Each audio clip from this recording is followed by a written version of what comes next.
Las autopistas y los caminos solitarios guardan secretos, historias de apariciones en el retrovisor, de viajeros que nunca llegaron a su destino y de extrañas luces que persiguen a los conductores solitarios. Hoy vamos a apagar las luces del mundo exterior y a recorrer juntos esas leyendas, porque esta noche nuestro viaje es hacia lo paranormal. Abróchate el cinturón. La primera parada está mucho más cerca de lo que crees.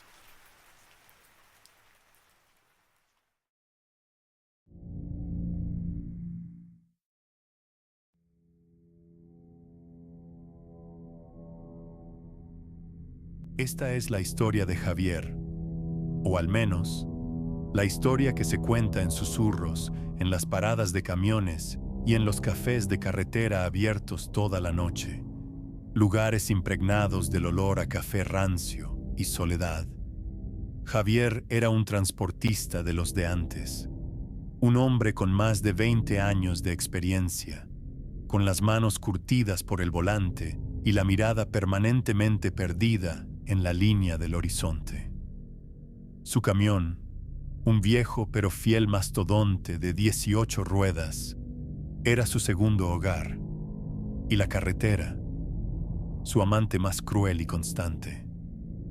Conocía casi todas las rutas nacionales de memoria, sus curvas, sus baches, sus secretos. Pero había una que evitaba siempre que podía, una que los mapas señalaban simplemente como la Ruta Nacional 154.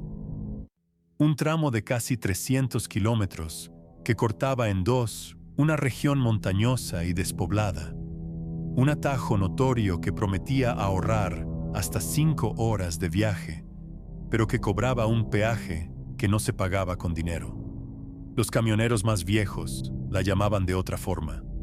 La llamaban la Ruta de los Susurros. Una noche de martes, con una entrega urgente de maquinaria pesada que no admitía demoras, el destino, o quizás algo más siniestro, acorraló a Javier. Una tormenta torrencial había provocado un deslave en su ruta habitual, cerrándola por completo. La única alternativa era la 154. Mientras tomaba el desvío, una sensación de frío desagradable, independiente de la temperatura del aire acondicionado, se le instaló en la nuca. La lluvia había cesado, dejando un aire pesado y una niebla baja que se aferraba al asfalto como un sudario. Los primeros 50 kilómetros fueron de una normalidad inquietante. No se cruzó con un solo vehículo, ni uno.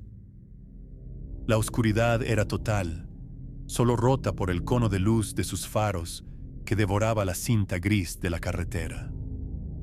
La única compañía de Javier era el zumbido constante del motor y la radio, que a duras penas sintonizaba una emisora lejana de música folclórica que se ahogaba en estática a cada pocos segundos. Fue entonces cuando lo oyó por primera vez. No fue en la radio. El sonido pareció nacer dentro de la propia cabina, tan bajo que al principio lo confundió con el siseo de los frenos de aire o el crujido de la carga. Era un susurro, un murmullo débil, ininteligible, como el de alguien hablando en la habitación de al lado. Javier frunció el ceño, apagó la radio. El silencio que llenó la cabina fue denso, pesado. Solo el ronroneo del motor persistía. Aguzó el oído, pero no oyó nada más. Debió ser la fatiga, se dijo. Llevaba más de 10 horas conduciendo. Se frotó los ojos y continuó. 10 kilómetros más adelante, el susurro volvió. Esta vez fue más claro, más cercano. Sonaba como una sola sílaba, una pregunta ahogada. Y venía, estaba casi seguro, del asiento del copiloto. El corazón de Javier dio un vuelco. Giró la cabeza bruscamente. El asiento estaba vacío, por supuesto. La luz del tablero dibujaba formas extrañas en el cuero gastado, pero no había nadie. Sin embargo, la sensación de presencia era tan abrumadora que el vello de sus brazos se erizó por completo. Un pavor helado, primitivo, comenzó a treparle por la espina dorsal. Esto no era fatiga, esto era otra cosa. Trató de racionalizarlo. La soledad, la sugestión, las historias que había oído 1000 veces. Recordó la leyenda principal de esa ruta. Decían que durante su construcción, en los años 40, los ingenieros habían descubierto y destruido los cimientos de un antiguo pueblo sin nombre, un asentamiento que no aparecía en ningún mapa. Los lugareños de las zonas aledañas afirmaban que era un lugar maldito, habitado por una comunidad que practicaba ritos oscuros y que, en lugar de ser abandonado, fue borrado por algo que ellos mismos invocaron. Decían que las almas de sus habitantes quedaron atrapadas en el propio trazado del camino, condenadas a buscar a alguien que las escuchara.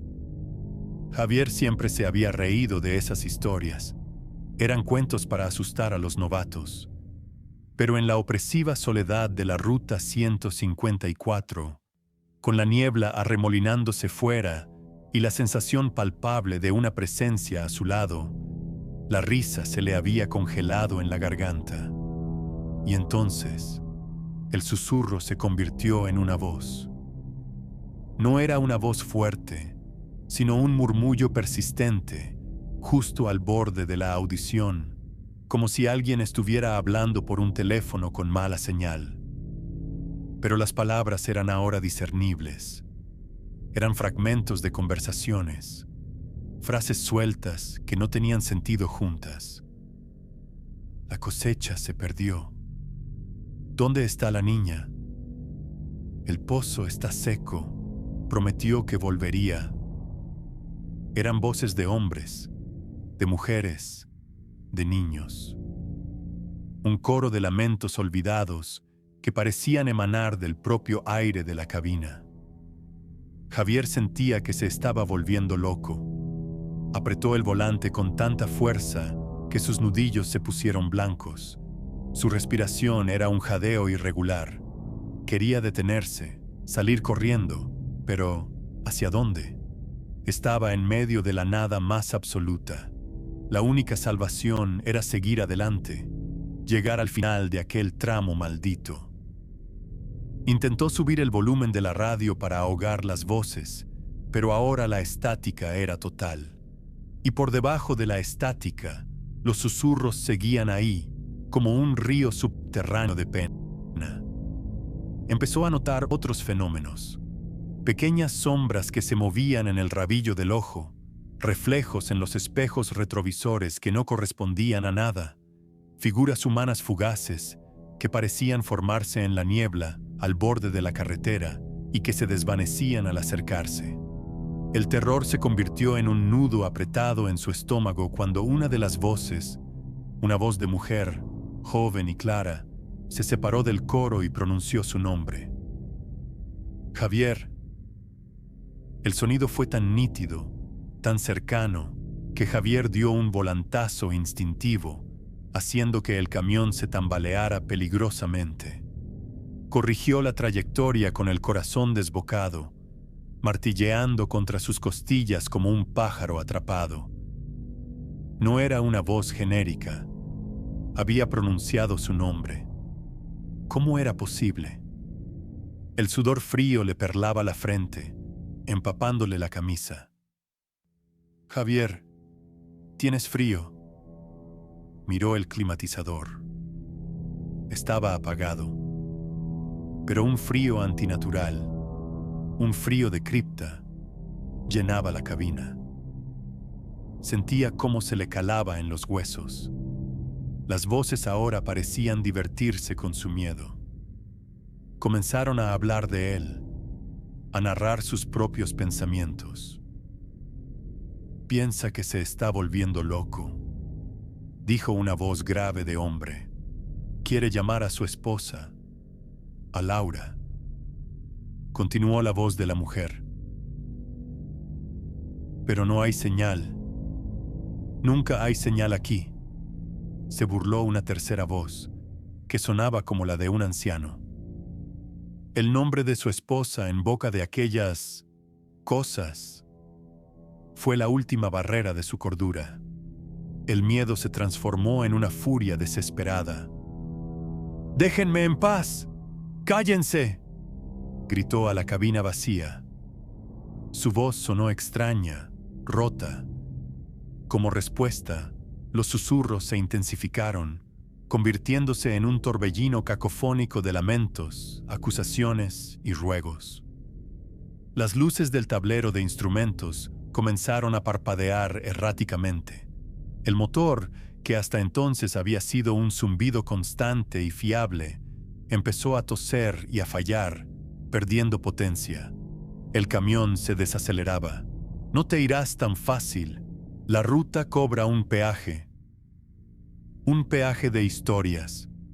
Un peaje de vida». Javier pisaba el acelerador a fondo, pero el camión apenas respondía, como si estuviera arrastrando un peso invisible de toneladas. Era como tratar de conducir a través de melaza. Los faros se atenuaron hasta convertirse en dos velas mortecinas, apenas capaces de perforar la niebla que ahora parecía más densa, casi sólida. Desesperado, recordó otra parte de la leyenda que le había contado un viejo camionero años atrás. El viejo le dijo que las almas no querían hacer daño, solo querían ser recordadas, que para pasar debías darles algo, un recuerdo, una historia tuya, algo personal, un sacrificio de la memoria. En ese momento le pareció una estupidez supersticiosa. Ahora era su única esperanza. Con la voz temblorosa, casi rota por el llanto, Javier empezó a hablar. «No sé qué quieren de mí», dijo al aire. «Soy solo un camionero, un hombre simple. Cuéntanos algo», respondió la voz de la mujer, ahora más suave, casi seductora. «Algo que te duela, algo que nunca le hayas contado a nadie. Aliméntanos con tu verdad». Javier tragó saliva, el sabor metálico del miedo en su boca, y comenzó a contar. Les habló de su padre, un hombre duro y alcohólico al que nunca pudo decirle que lo quería. Les confesó una infidelidad de su juventud, un error que casi le cuesta el amor de Laura y cuyo secreto había guardado durante 15 años. Habló de sus miedos más profundos, el miedo a la soledad, el miedo a morir en una carretera como aquella, lejos de casa, el miedo a que su hija pequeña algún día lo olvidara. Mientras hablaba, sentía algo extraño. Las voces ya no eran amenazantes. Se habían convertido en un público silencioso, atento. La presión en la cabina parecía disminuir. La temperatura subía lentamente hasta volver a la normalidad. El motor del camión, como por arte de magia, comenzó a rugir de nuevo con su potencia habitual. Las luces del tablero se estabilizaron y los faros recuperaron su brillo cegador. Cuando terminó su última confesión, un profundo silencio se apoderó de la cabina. No era el silencio pesado y premonitorio de antes, sino un silencio vacío, neutral.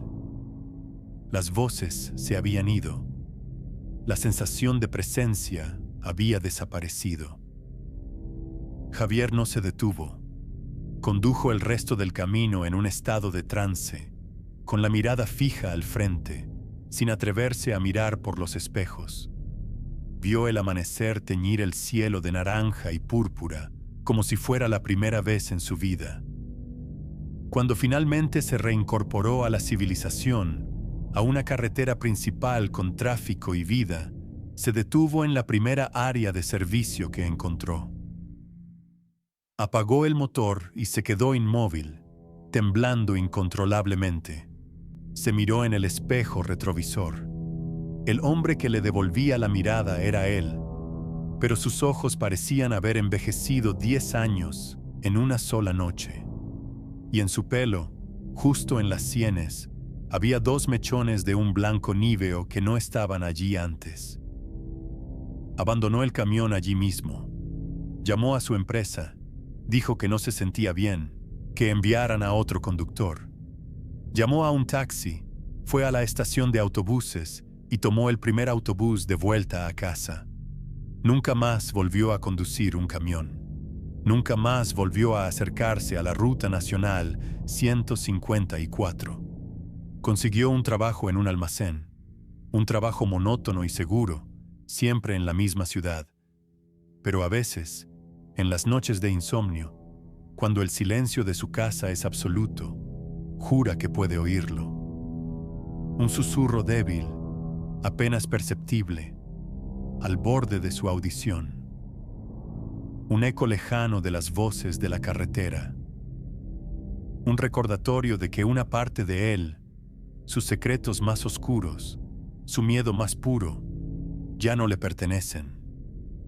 Se quedaron allí, en la ruta de los susurros, como peaje eterno por haber transitado un camino que se niega a ser olvidado. Un camino que siempre, siempre, tiene hambre de historias.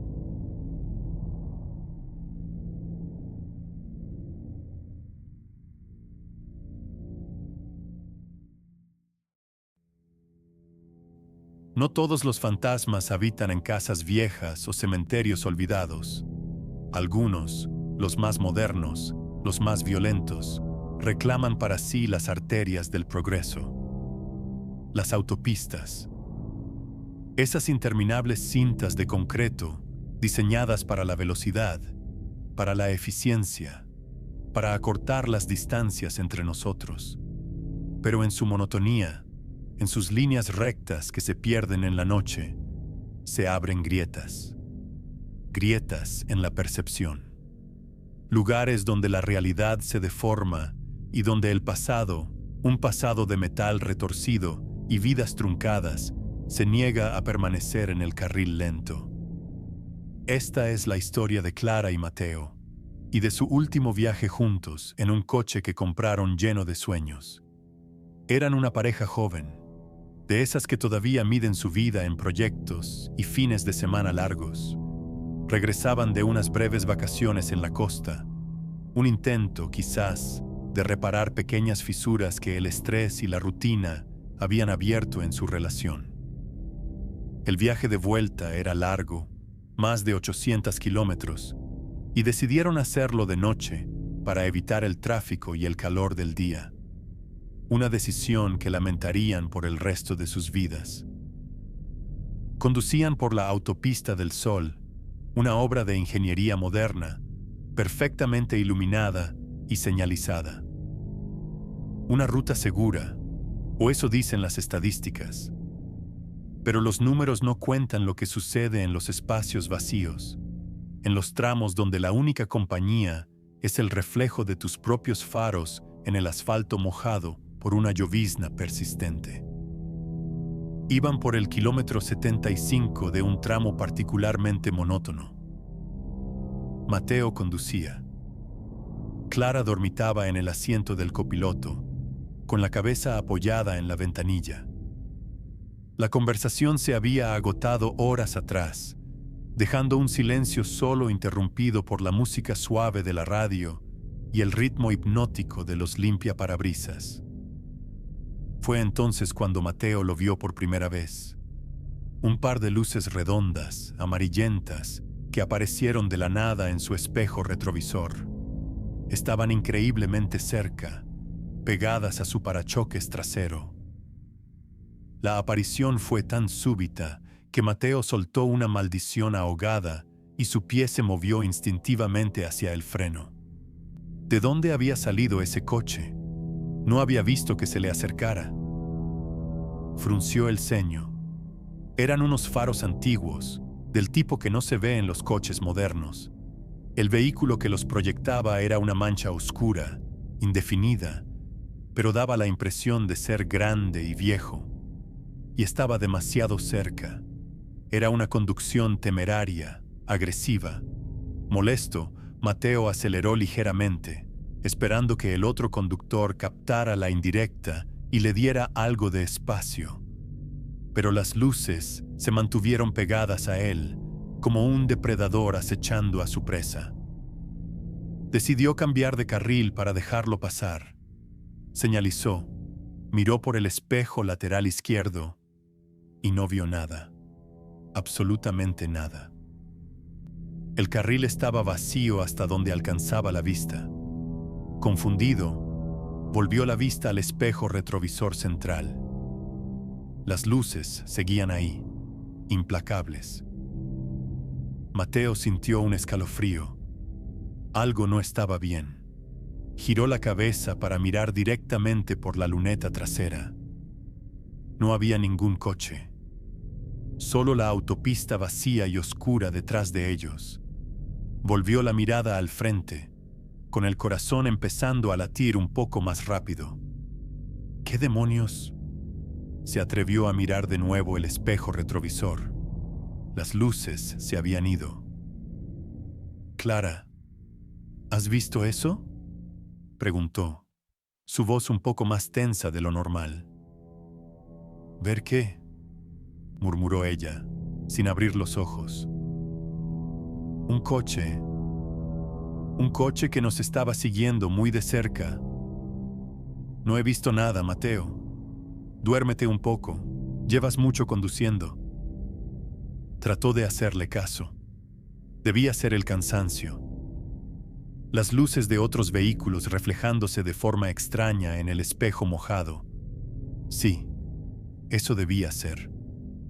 Pero la sensación de inquietud no lo abandonó. Se sentía observado, acechado. Unos 20 kilómetros más adelante, mientras pasaban junto al cartel que marcaba el kilómetro 87, las luces volvieron a aparecer en el espejo. Instantáneas, agresivas. Esta vez, la forma del vehículo era un poco más clara. Era un sedán grande y oscuro, de un modelo de los años 70, con la pintura oxidada y abollada. Y seguía ahí, en el espejo, pero no en la realidad. No estoy loco», dijo en voz alta, más para sí mismo que para Clara. «Mateo, ¿qué pasa? Me estás asustando», dijo ella, ahora completamente despierta, incorporándose en el asiento. «Mira el espejo retrovisor. Dime qué ves». Clara obedeció. Abrió mucho los ojos. «No veo nada. Solo la carretera». «¿Estás segura? Míralo bien. Está justo detrás de nosotros». «Mateo, te lo juro, no hay ningún coche», dijo ella, y luego se giró para mirar por la ventanilla trasera. «No hay nadie. Estás pálido. ¿Te sientes bien?». La convicción en la voz de Clara fue casi peor que el propio coche fantasma. La duda comenzó a carcomerlo. ¿Y si era verdad? ¿Y si se lo estaba imaginando todo? ¿Un microsueño? ¿Una alucinación por fatiga? Miró de nuevo el espejo. El coche oscuro seguía ahí, inmutable. Una isla de terror en un mar de normalidad. Y entonces, como antes, desapareció sin más. «Necesito un café. Vamos a parar», dijo Mateo, con la garganta seca. Vieron las luces de neón de una estación de servicio, una de esas islas de civilización en medio de un océano de oscuridad. Era un lugar viejo, algo destartalado, con un único surtidor de gasolina y una pequeña tienda. El encargado era un hombre mayor, de rostro curtido y ojos que parecían haberlo visto todo. Mientras Mateo llenaba el depósito, el anciano lo observó desde la puerta de la tienda. «Noche larga, ¿eh?», dijo el hombre, con una voz rasposa. «Sí, bastante», Un viaje largo. Vienen de la autopista, del tramo nuevo. Así es. Tengan cuidado por ahí, dijo el anciano, bajando la voz. Especialmente cerca del 87. A ese tramo lo llamamos la Mancha Ciega. ¿La Mancha Ciega? ¿Por qué?, preguntó Clara, que se había acercado. El hombre se encogió de hombros. Metió las manos en los bolsillos de su mono grasiento. Historias. Dicen que cuando construyeron la autopista, lo hicieron sobre un cementerio de coches. Un desguace ilegal que llevaba décadas ahí. Otros dicen que fue por el gran accidente del 79. 20 coches implicados, un autobús, un infierno de fuego y metal. Sea como sea, ese lugar se quedó con algo, una mala energía.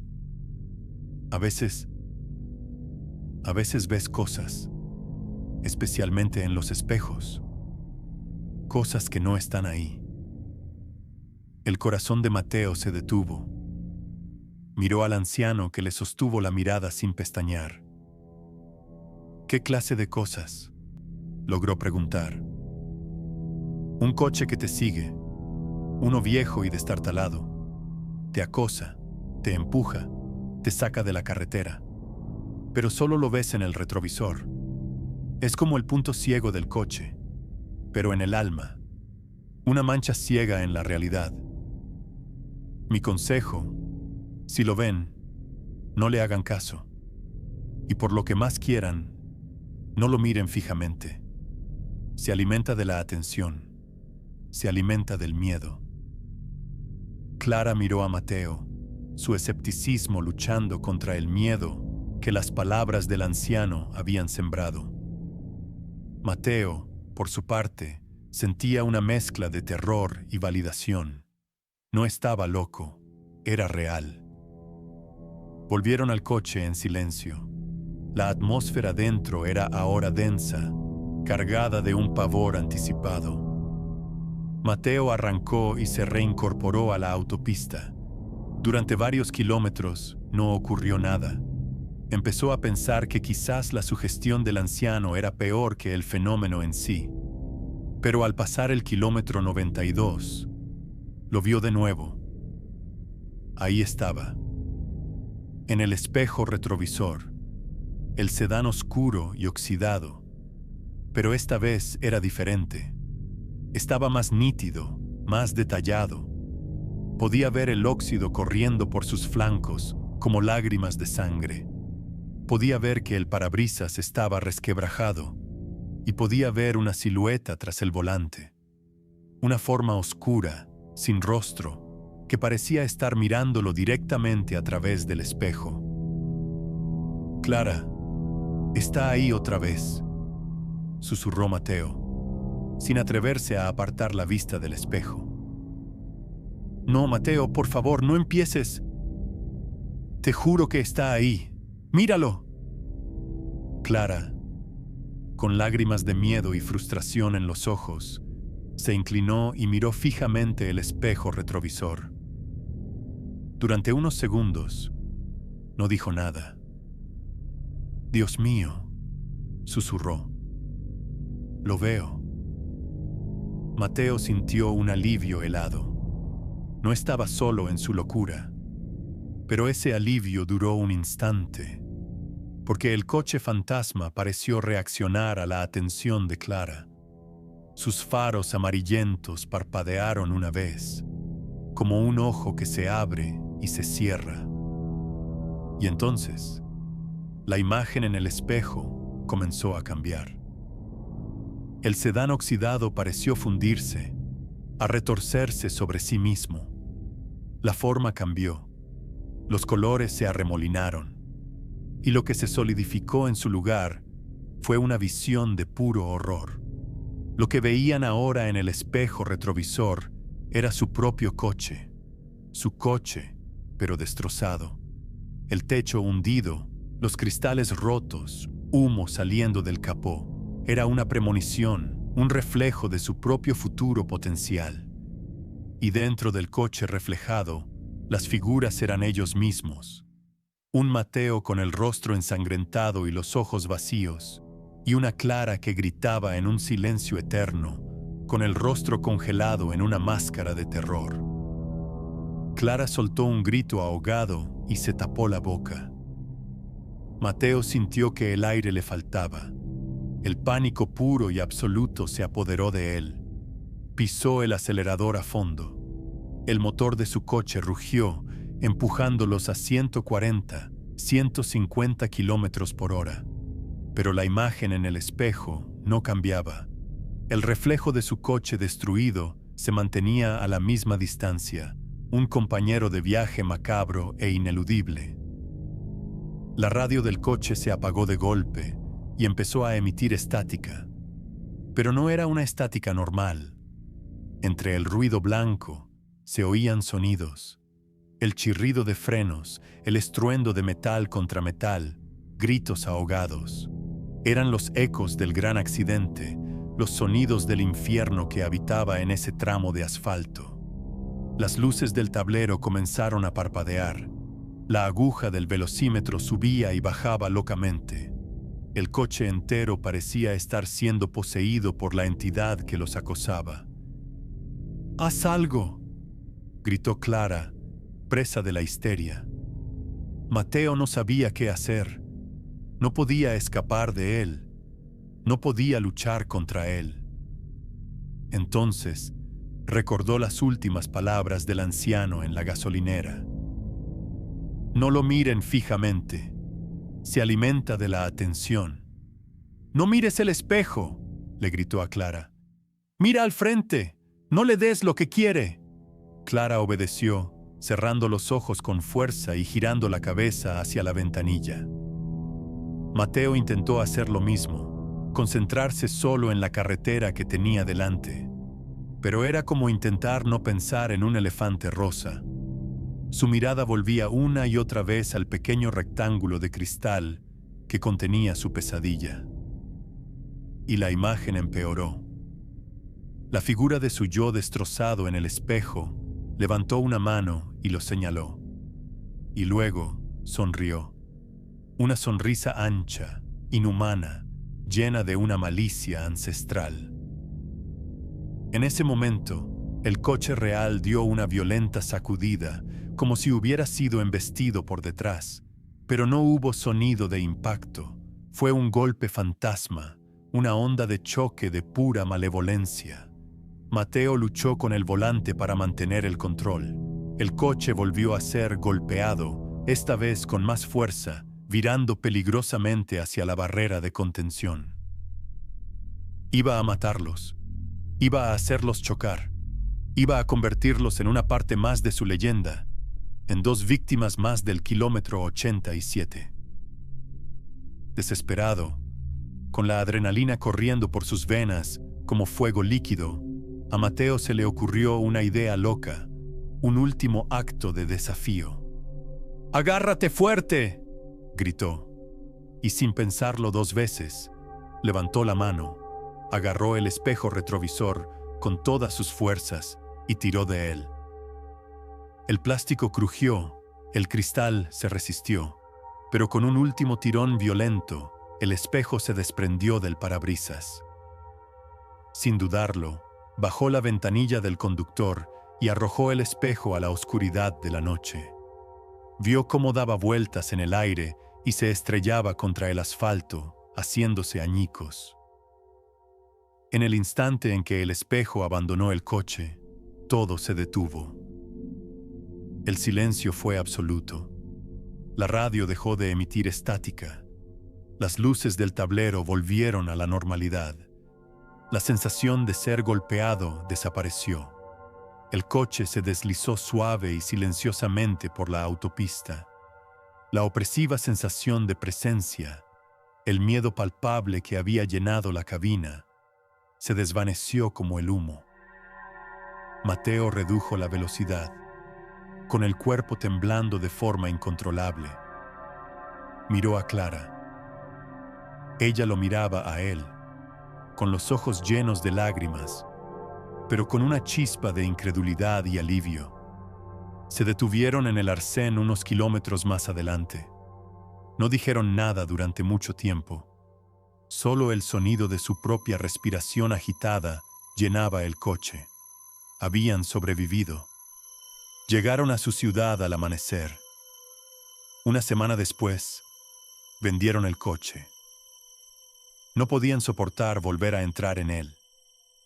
Su relación, ya frágil, no sobrevivió a la experiencia. El terror compartido no los unió. Por el contrario, se convirtió en un abismo insalvable entre ellos, un recordatorio constante de lo que habían visto en aquel espejo.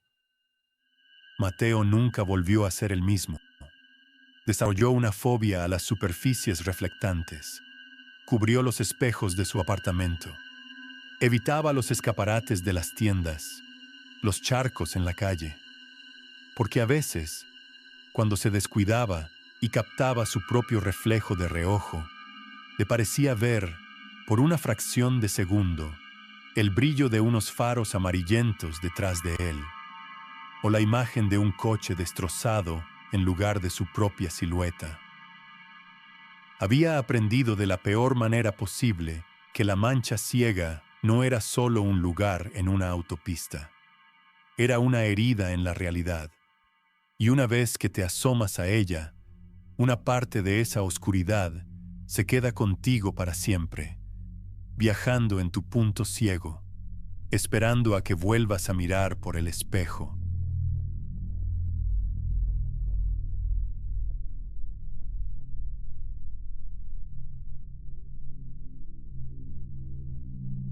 Sergio conducía con una sonrisa.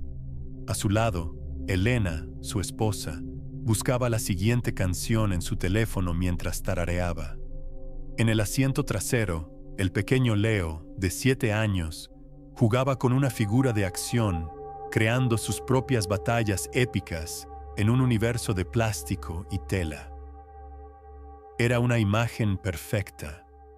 Una familia escapando de la ciudad para un fin de semana en las montañas, el sol de la tarde bañando el paisaje en tonos dorados.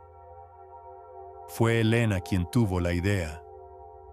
Vio un cartel de madera, viejo y desgastado, que señalaba una ruta alternativa.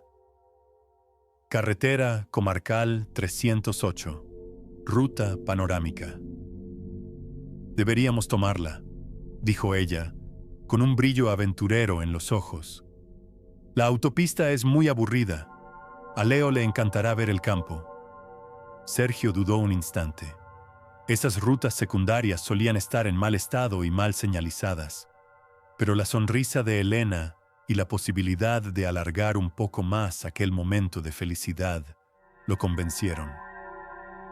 Giró el volante y abandonó la seguridad predecible de la autopista para adentrarse en la promesa de la ruta 308. Al principio, la decisión pareció la correcta.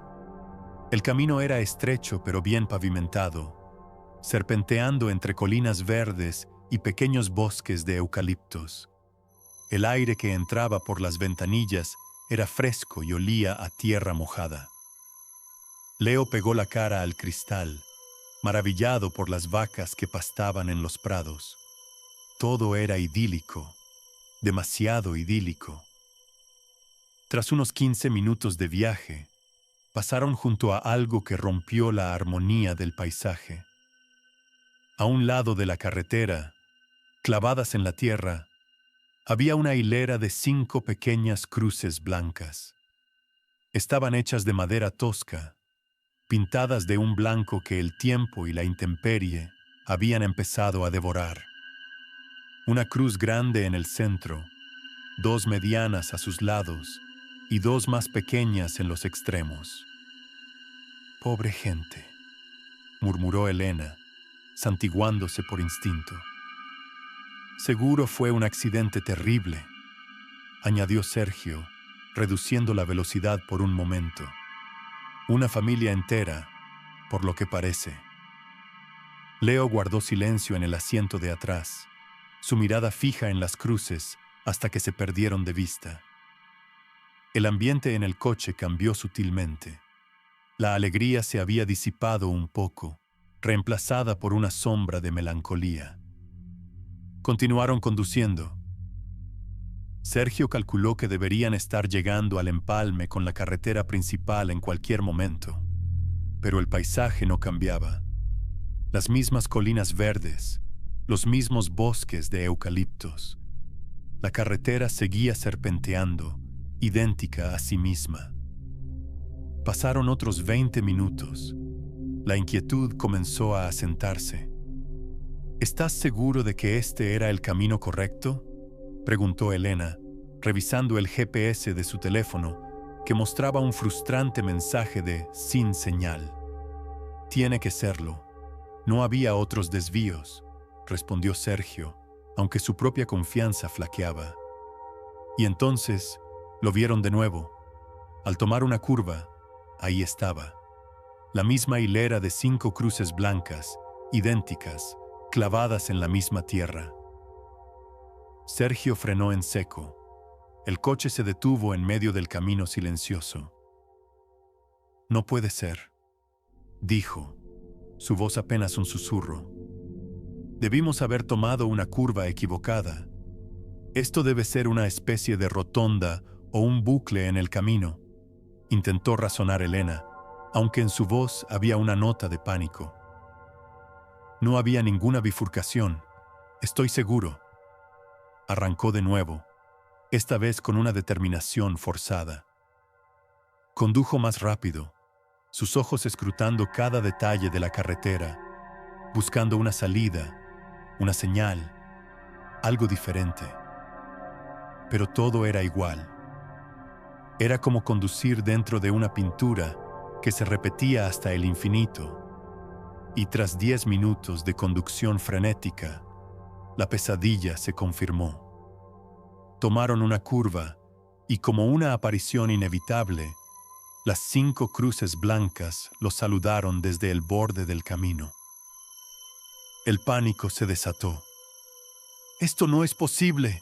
¡No es posible!», gritaba Elena, mientras Leo comenzaba a llorar en el asiento trasero, asustado por la reacción de sus padres. «¡Cálmate! Tiene que haber una explicación lógica», exclamó Sergio, aunque él mismo sentía un terror helado trepando por su espalda. Fue entonces cuando Leo, entre sollozos, señaló por la ventanilla. «Papá, el coche triste». «¿Qué coche, hijo?», preguntó Sergio, siguiendo la dirección que señalaba el dedo del niño. Aparcado junto a las cruces, había un coche que juraría no haber visto antes.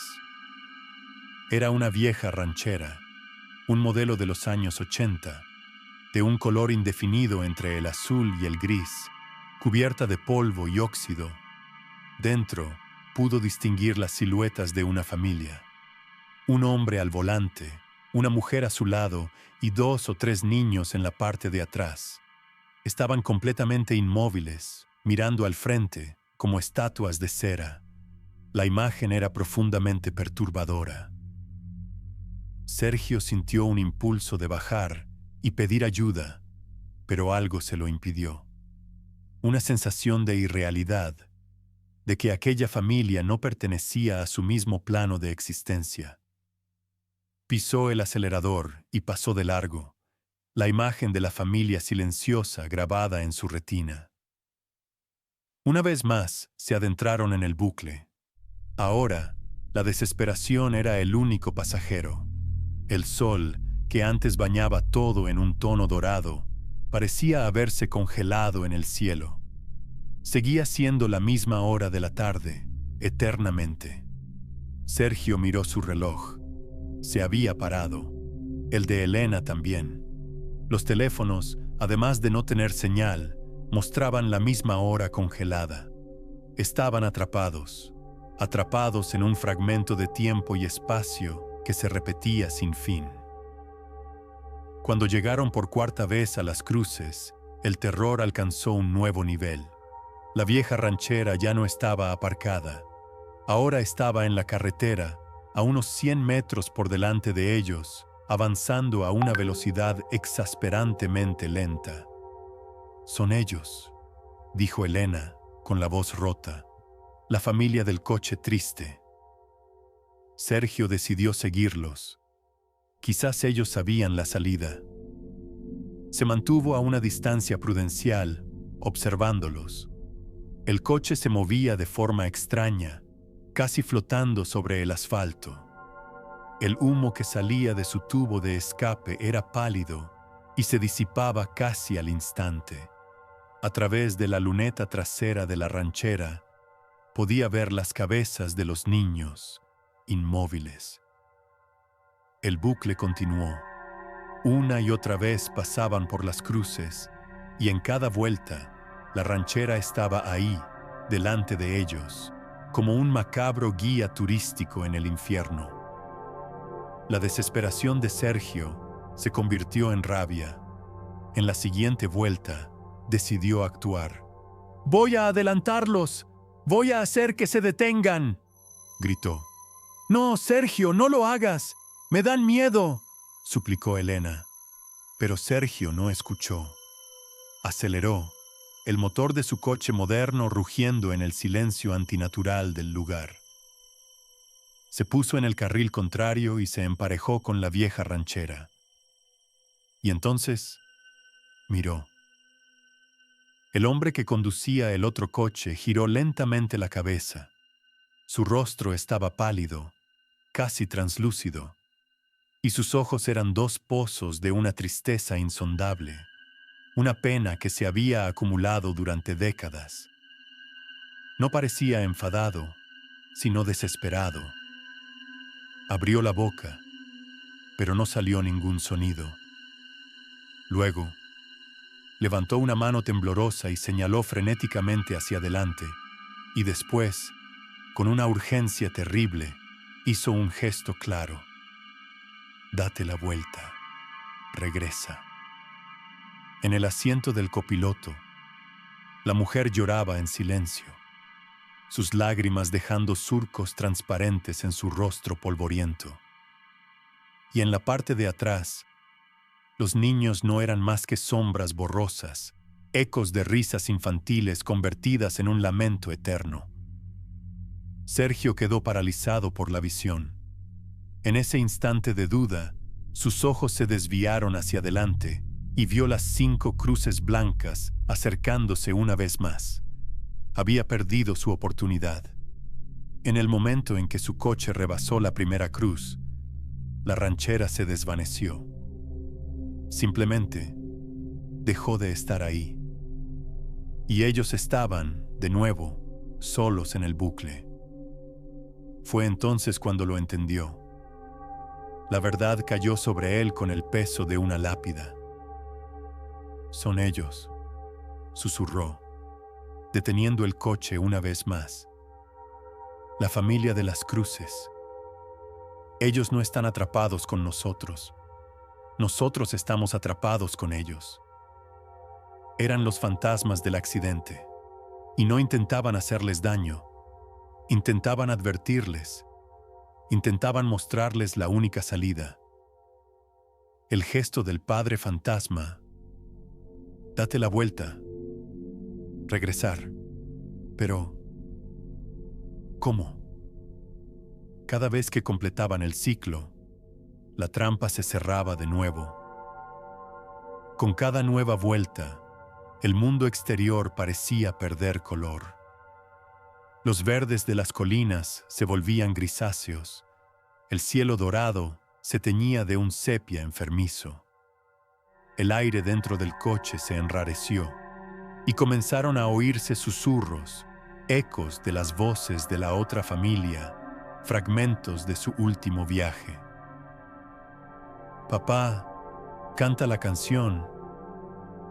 Cuidado, viene un camión. Los quiero». La carretera no solo los había atrapado, los estaba absorbiendo, intentando convertirlos en parte de su trágica historia, en los próximos fantasmas del carril de las ánimas, como lo llamaban los pocos lugareños que conocían su secreto. Sergio sabía que solo les quedaba una oportunidad. Tenían que hacer algo diferente. Tenían que romper el patrón.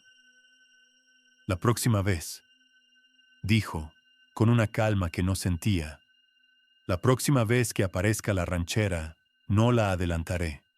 Haré lo que él me dijo. Daré la vuelta, justo antes de las cruces. Era su única esperanza. Esperaron, con el corazón en un puño, a que el bucle los llevara de nuevo al principio. Y ahí estaba. La ranchera aparcada junto a las cruces, la familia fantasma mirándolos con una intensidad desesperada. Sergio avanzó lentamente, sus manos sudorosas aferradas al volante. 50 metros, 30 metros, 20. El padre fantasma levantó su mano translúcida, implorando.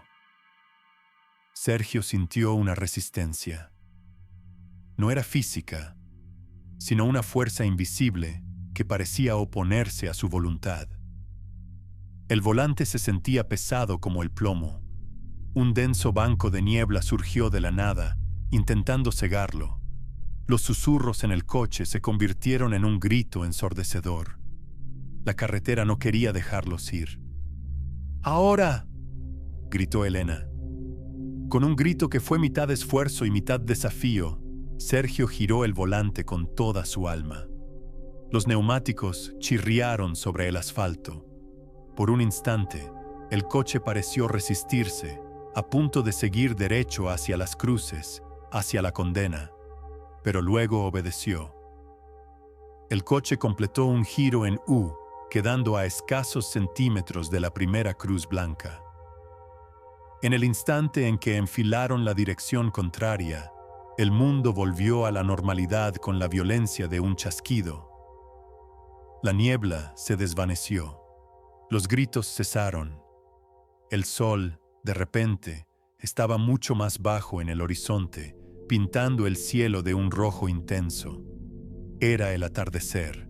Habían pasado horas. Su reloj de pulsera volvió a la vida con un pitido. El teléfono de Elena vibró con una docena de notificaciones. Sergio no se detuvo. Condujo en dirección contraria, alejándose de aquel lugar maldito. Miró por el espejo retrovisor, la entrada a la carretera comarcal 308 ya no estaba. En su lugar, solo había una densa e impenetrable pared de árboles, como si el camino nunca hubiera existido.